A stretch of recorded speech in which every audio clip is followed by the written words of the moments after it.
আসসালামু আলাইকুম। ছোট গুঁড়া আলু এনেছি, ওটা দিয়ে আজকে মুরগি রান্না করব। ওই গুঁড়া আলু দিয়ে মুরগি রান্না করলে খুব স্বাদ লাগে। তো তৈল দিলাম, এখন পেঁয়াজ দিয়ে দিচ্ছি। আদা বাটা পেস্ট ছিল, ওটা দিয়ে দিলাম। লবণ দিয়ে দিলাম, মরিচের গুঁড়া দিয়ে দিলাম, হলুদ দিয়ে দিলাম। তারপর একসাথে ভালো করে লাড়া দিয়ে নিব। আমি দেশি মুরগি রান্না করছি, দেশি মুরগিটা খুব মজা হয়। এখানে জিরা দিলাম আর রাঁধুনির মাংসের মশলা দিয়ে দিলাম। তারপর ভালো করে লাড়া দিয়ে নিব। আমি মুরগি কেটে ধুয়ে রেখেছি, সবগুলা দিয়ে দিলাম।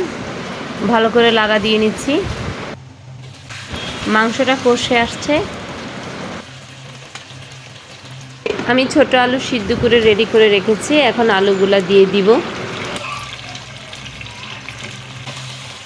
আমি ভালো করে মশলার সাথে একবারে মাখিয়ে নিচ্ছি। তারপর এখানে আমি 1 গ্লাস পানি দিয়ে দিব।